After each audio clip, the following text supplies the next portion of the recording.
विजय एक क्या हो सकता है कि जीवन में लड़ने के अलावा भी कुछ और हो। नहीं पता कि अब मेरा मकसद क्या है। रामू का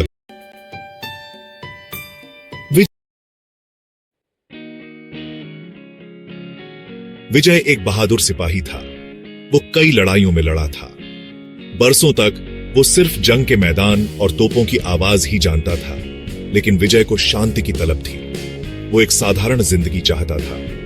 जब आखिरकार जंग खत्म हुई तो विजय अपने गांव लौट आया। उसके दिल में एक नई शुरुआत की उम्मीद थी। गांव वालों ने उसका खुली बाहों से स्वागत किया। विजय उनका हीरो था, लेकिन अंदर ही अंदर विजय खोया हुआ महसूस कर रहा था। जंग का मैदान इतने लंबे समय तक उसकी जिंदगी रहा था। उसे समझ नहीं आ रहा था कि शांति के समय में क्या करे।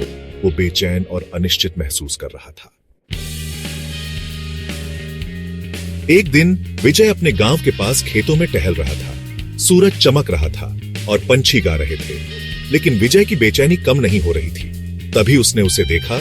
एक बूढ़ा किसान अपने हल पर झुका हुआ बिना थके जमीन जोत रहा था। विजय किसान के पास गया उत्सुकता से। किसान का नाम रामू काका था। वो बूढ़ा था, लेकिन उसका हौसला बुलंद था। वो सुबह से शाम तक काम करता था। पूरी लगन से अपनी फसलों की देखभाल करता था। विजय ने किसी को इतनी मेहनत करते हुए नहीं देखा था, खासकर उसकी उम्र में। विजय ने पूरा दिन रामू काका के साथ बिताया। खेतों में उनकी मदद की। उसने अलग अलग फसलों, मौसम के महत्व और प्रकृति के नाजुक संतुलन के बारे में सीखा। विजय ने पहले कभी खेती नहीं की थी। हथियार पकड़ने वाले उसके हाथ खेती के औजारों से अनाड़ी थे। लेकिन रामू काका धैर्यवान थे। उन्होंने विजय को जमीन की राहें सिखाई। जैसे जैसे वो साथ काम करते रहे, विजय ने रामू काका के चेहरे पर संतोष देखा। यह संतुष्टि का भाव था जो विजय ने अपने साथी सिपाहियों के चेहरों पर कभी नहीं देखा था। जैसे ही सूरज डूबने लगा, विजय और रामू काका खेत के किनारे बैठ गए। विजय थका हुआ लेकिन अजीब तरह से संतुष्ट रामू काका से पूछा, काका, आप इतनी मेहनत करते हैं दिन रात, क्या आप कभी थकते नहीं? रामू काका मुस्कुराए। थक तो जाता हूं, उन्होंने कहा, लेकिन हारता नहीं। उन्होंने आगे कहा, ये जमीन, ये काम मेरी जिंदगी है। यही मुझे जीने का मकसद देता है। विजय ध्यान से सुन रहा था। उसने अपने देश के लिए अपनी जान जोखिम में डाली थी, लेकिन अब उसकी जिंदगी का मकसद क्या था? रामू काका ने आगे कहा, देखो विजय, असली बहादुरी सिर्फ लड़ाइयां लड़ने में नहीं है। ये हर दिन को इत्तज़ और मकसद के साथ जीने में है। ये ईमानदारी से काम करने और खुद से बड़ी किसी चीज में योगदान देने में है। विजय ने इसके बारे में कभी ऐसे नहीं सोचा था। वो अपने कठोर हाथों को देखता है, गहरी सोच में। उसे एहसास होता है कि कड़ी मेहनत के निशान युद्ध के जख्मों से ज्यादा अलग नहीं है। दोनों समर्पण और बलिदान के प्रतीक हैं। उसने हमेशा बहादुरी को युद्ध के मैदान से जोड़ा था, लेकिन रामू काका की बातों ने उसके अंदर कुछ छेड़ दिया। क्या हो सकता है कि जीवन में लड़ने के अलावा भी कुछ और हो? क्या शांति में एक अलग तरह की बहादुरी हो सकती है?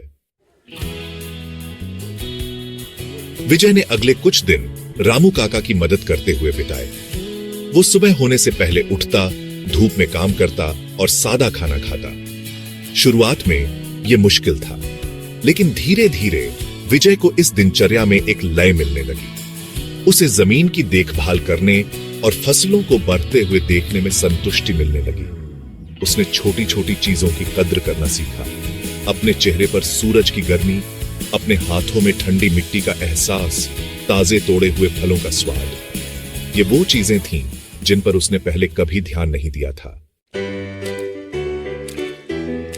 एक शाम जब वे गांव वापस जा रहे थे, विजय ने रामू काका को बताया, मैं खोया हुआ महसूस करता हूं काका। मुझे नहीं पता कि अब मेरा मकसद क्या है। रामू काका धीरे से मुस्कुराए। तुम्हारा मकसद, उन्होंने कहा, उसे ढूंढना है।